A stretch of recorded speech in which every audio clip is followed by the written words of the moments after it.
Hey everyone, and welcome to the How to Teach Anything podcast, the show where we interview different instructors, coaches, and educators to see what we can learn about the art of teaching. My name is Matt Eiler, and I'll be your host as we discuss best practices to teach anything. Let's get started.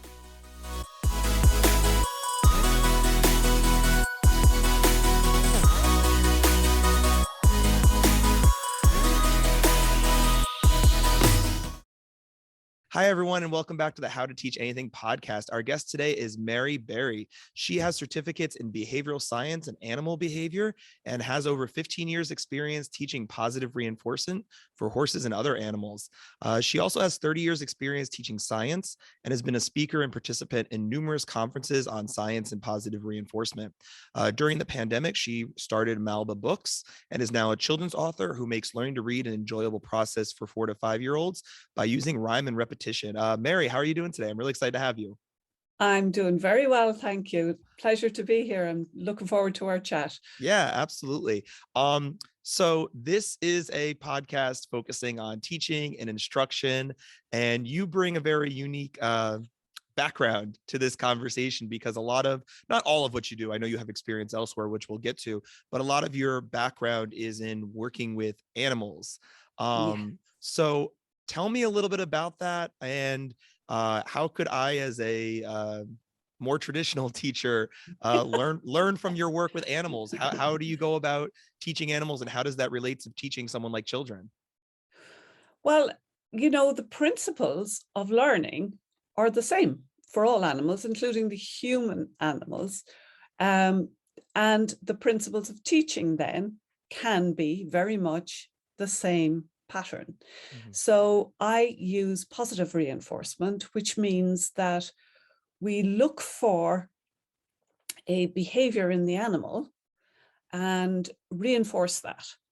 And by reinforcement, what we mean is give them something that's sufficiently pleasant or enjoyable, or in the case of many horses, tasty enough that they willingly repeat the behavior. Mm-hmm. They want to repeat the behavior. They're kind of going, something happened there. I did something. That person made a weird sound, and then I got a treat. And that's very much the sort of simple principle of the clicker training style of positive reinforcement that I do. And because the behavior is rewarded, then it tends to be repeated. Mm-hmm. One of the most important things, of course, in teaching anything, but particularly in this kind of teaching, is breaking down the behaviors into easily achievable slices.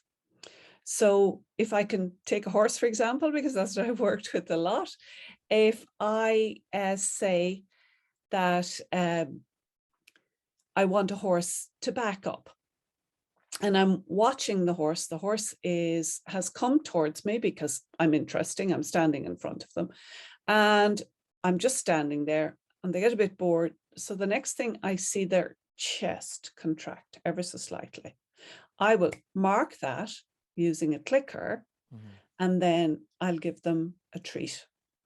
And they're kind of going, oh, what was that? And very often in that instance, they'll try and lean forward to get the treat. So this is when you start with an animal like a horse, which is very big, very heavy, very powerful. I always do that behind protective contact. So the horse is on one side of a barrier, and I'm very safely on the other side of the barrier until they have a really clear understanding of the process. Mm-hmm. And that can happen very quickly, but it's important that it happens. Awesome.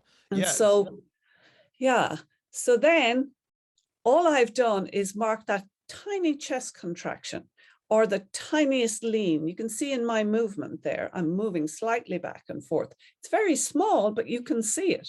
Mm-hmm. So the moment I see that, I'm going to mark it, because with a lot of animals, including humans, they'll say, well, I tried that backing, that didn't work, nothing happened, but they've only done that. Mm-hmm.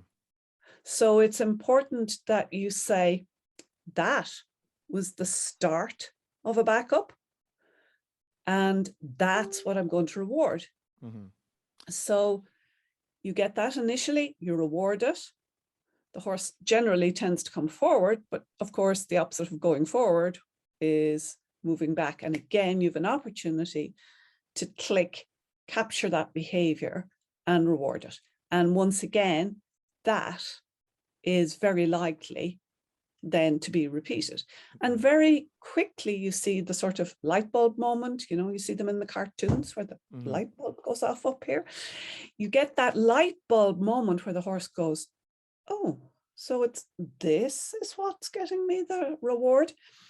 And you repeat that a couple of times, and then you just get that much, you hesitate a fraction, and the horse says, she didn't see it that time, I'll just go again. And now you have at least doubled your movement. And from there you'll get a half step back, a full step back, and suddenly your horse will be backing up the yard or backing into the stable or wherever it is that Yeah. you're working with them. Now you So taught science as well, right? Correct, for yes, many, many years. So yes, that principle of positive reinforcement, have you found ways to use that? Because you did a great job explaining how it works with the horses. Now, how are some ways you've seen that work with humans and students? Have you had any experience with that? yes, I have. Well, being a scientist, I taught in the lab. Mhm. So when you're working with physical processes like that, then you can adopt the same procedure. So I didn't think to bring tools with me. I have a pen here. So let's say I need my student to pick a pen up and hold it at a particular level, because then they have to use it to pour a solution carefully, and it has to be held at exactly the right angle. So I might start by saying, just pick it up. Great. Put it down again. Pick it up. Great. Put it down again. Pick it up and now bend it slightly. Fantastic. Pick it up, bend it slightly, and now bend it a little more, and so on. So again, I can break down, chunk down the behavior, a physical behavior, into simple little portions. Generally with humans, we don't keep feeding them treats, Right. but it's sufficient that we recognize the moment, acknowledge and praise it for most humans. People love to know they're doing the right thing, and they love to know that they're doing it in the right way. And very often what teachers and instructors forget is that words can often be misinterpreted or cause confusion. So there is a method. So say, for instance, I want to instruct you to hold your arm at a 90-degree angle like that. So I would call that holding my arm at a 90-degree angle. You might say, make an L shape. Or you might say, point your fingers in the air. So I would ask you, what does that look like to you? Yeah. And you, Yeah. So like the L shape. Yep. the L shape. Perfect. So I would say to you, Matthew, I want you to watch me and to make a signal. You can just click your fingers in this case, nice and easy, and make a signal to tell me when my arm's in an L shape. So clearly there, you're not giving me a signal. Right. Right. And then you got the click. Yes. Mm-hmm. So now both of us, you understand the specific words that can be used in the instruction. You also understand the physical position that I want your arm in this case. So when I say to you, Matthew, can you give me an L shape? You know, because you've seen the picture in your head, that's what an L shape is. And you've also seen it demonstrated, and you've recognized where the correct thing is. So I've used it in practical instruction in that way a lot. And of course, for teaching theoretical stuff, again, if you can break it down into easily understandable bits so that you're not giving students just vast chunks of information in one go. You're taking a piece, giving them something that allows you to be sure that they're understanding it, that they have full comprehension, and then saying, yep, that's great, you really have that, and then you're moving on to another step. So again, the principle of breaking it down into easily achievable chunks. Yeah. And one of the things that I want to point out to our listeners is everything we've been talking about, like if we go back to the example of the horse backing up, we're not talking about a horse performing a trick or doing some crazy stunt. We're talking about something very, very simple. And I know one of the things you talked about in our pre-interview was about, you used the term rewind the try, and about rewarding students trying. Could you speak a little bit about that? Because I kind of think about that when you talk about these very simple steps about how you're providing this positive reinforcement for something that a teacher, might not think for offhand is really incredible, but for the student, that's an achievement, right?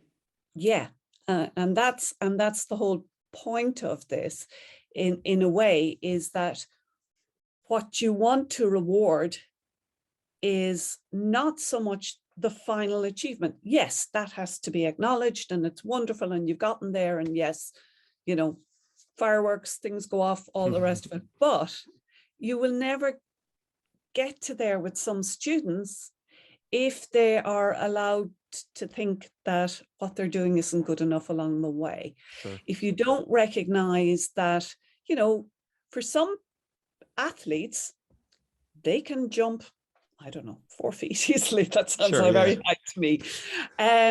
For others, getting over one is a struggle. And, so if you start them off at 6 inches and they can do that, and you can build it up in increments, then that's fantastic. So recognizing for students that, say, young kids that are, say, trying to write, they may not be able to start with sort of full letter formations. They may need to start with just, very gently curving lines, for example, or following dots, this type of thing. I think that's now in education being recognized far more than it used to be, say, when I was in school at that level, and even when my children were in school at that level. I think that's now being appreciated much more, that you recognize this kid's trying, reward them for trying, and that encourages them to keep going.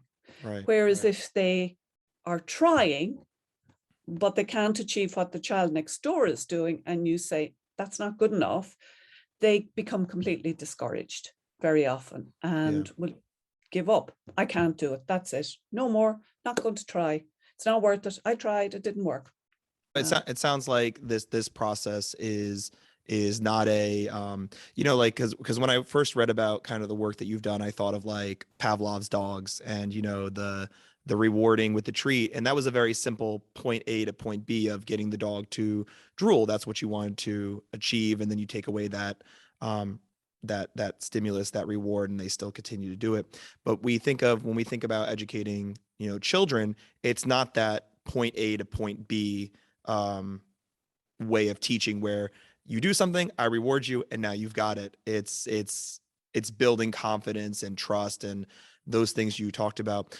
At what point would you say with positive reinforcement does the student or the animal even learn to do that without the reward? Because obviously, me as an adult, I know writing the letter A is not going to get me praise from my wife. That'd be ridiculous if she did. But the goal is to get students to that point. So how do you see phasing that out so the students take ownership of their work without the positive reinforcement?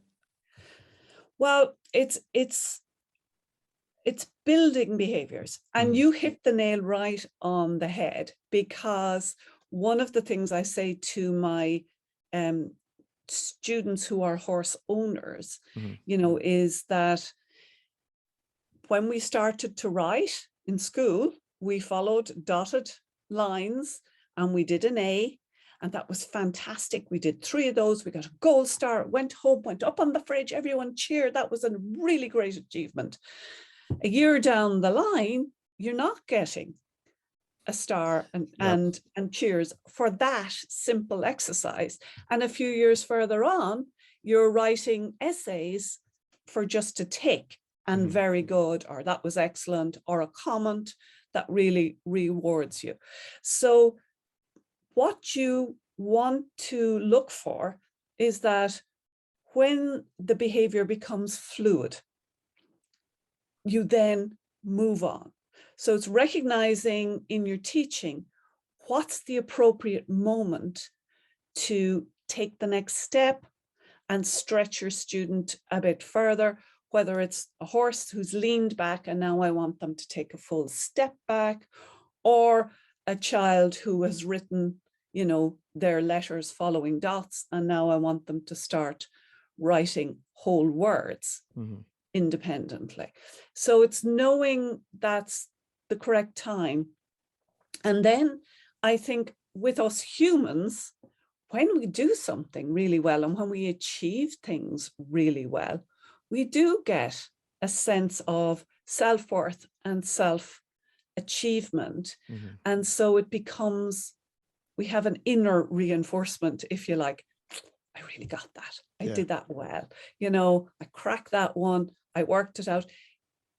This is the reason people do games. Wordle. How many people? Yeah, you get that high when you get it. Exactly. It's a huge satisfaction. People feel great. And no one's going to praise them. No one's giving them extra dollars in their paycheck. Or but that is enormous self-satisfaction. I got it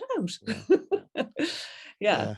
I think that's important to point out, not just like the self-satisfaction, but just kind of what you talked about, where like the horses respond to a treat and kids respond to praise, and then you're building to that inward self-satisfaction. I think what you kind of pointed out is there's more than one type of positive reinforcement. Every student is going to respond to something a little bit different. Have you had any weird experiences, whether it's with animals or people, where you had to kind of search out what they would respond to?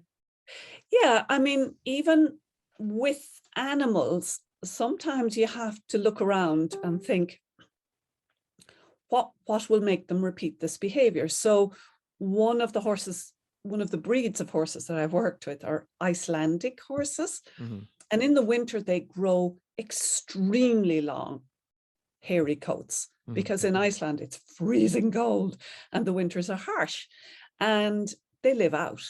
So they really grow these heavy, thick coats. And then come spring, they start to lose them. And in the process, they become itchy. So I can tell you from experience that Icelandic horses will turn down treats and say, just scratch me there instead. It's the same with humans. You know, I enjoy a glass of red wine and I love dark chocolate. You might be someone who loves beer. Don't ever give me dark chocolate. It has to be milk. So we have to find for the individuals what works for them, what's reinforcing for them, you know, because we're all different and every single animal is a study of one. Yeah, that's some really good insight there. Yeah, I think that's really, really important. Yeah, I think, and I you mentioned before about how the education system is changing from when you were young and your children were young. And I know it's changed in my experience. I think people are starting to learn more that it's not cookie cutter, you know, every different student, how they learn and the reinforcement they respond to is going to be different for every single person. And that's something I think we all need to remember. Let's shift our conversation, because during the pandemic, you kind of shifted your job a little bit, and now you are a children's author, and you have Malba Books, and you write children's books. And one of the things you specifically mentioned is using rhyme and repetition. So what kind of is your goal as an author? How does that play into instruction? Well, I'm going to take you back a bit again, because when my children were very young, and they're in their 30s now, they're all grown up, and when they were very young, particularly my eldest was driving me mad. So I wanted to teach her to read. And in order to do that, because I was aware of phonics and had read quite a bit about it Mhm. as a way of teaching, but it wasn't commonly known at all 30 odd years ago in Ireland, let me tell you. Okay. So I would get school copybooks, write out really simple stuff, the cat sat on the mat with a big, big hat type of stuff. Mhm. So very simple, that could be easily read, and just my stick figures that the kids would color in and all the rest of it.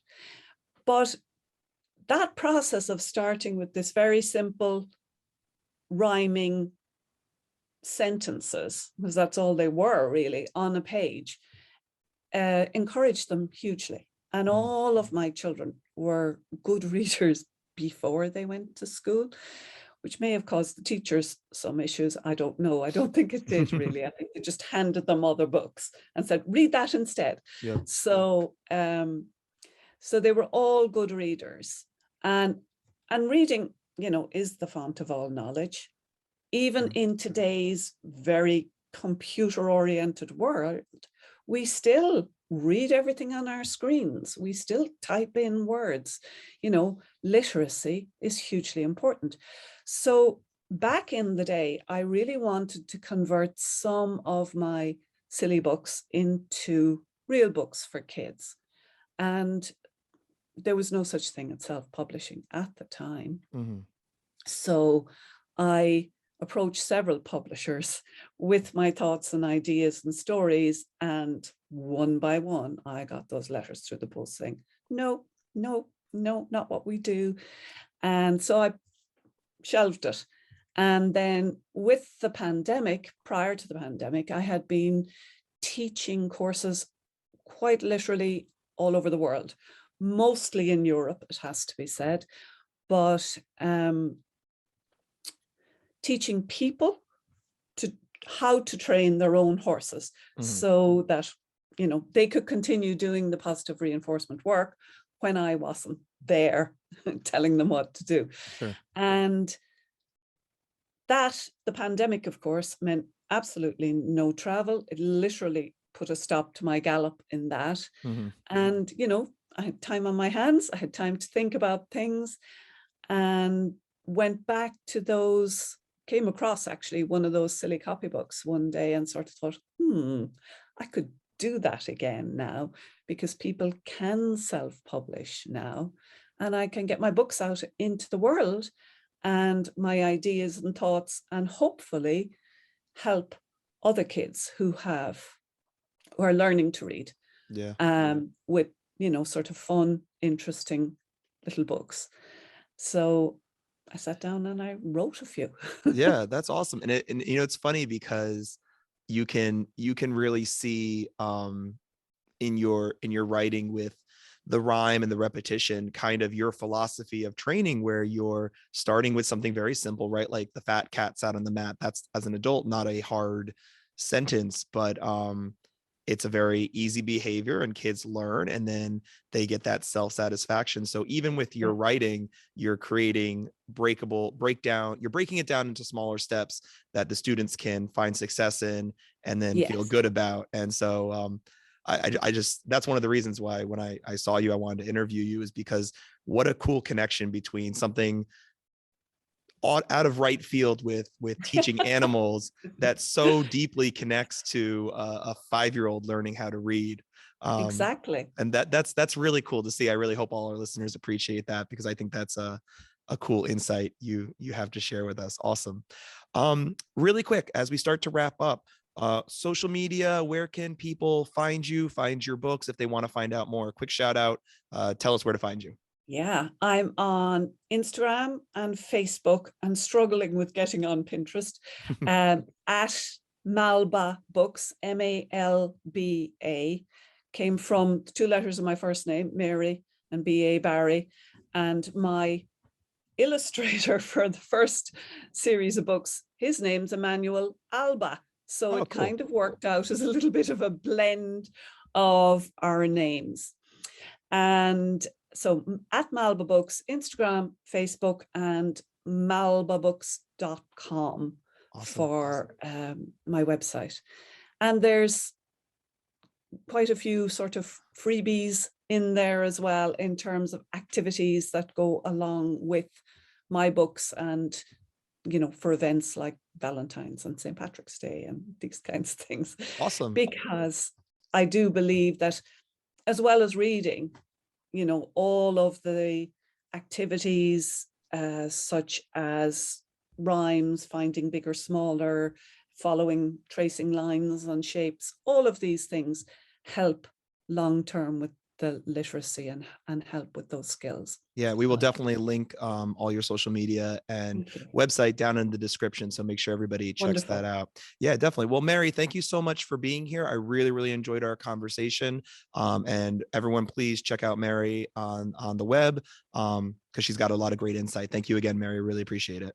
Thanks, Matthew. Pleasure. I've Yeah, no enjoyed it problem. very much. Yeah, absolutely. Thank you so much. And thank you to all our listeners who are tuning in. Don't forget to subscribe on Apple Podcasts, Google Podcasts, Spotify, and also check out our YouTube channel. If you're looking for more How to Teach Anything content, you can follow us on Facebook, Twitter, and Instagram for the latest updates and teaching tips and information about upcoming episodes. My name is Matt Eiler. You've been listening to the How to Teach Anything podcast. Thanks for tuning in, and we will see you next time. Take care.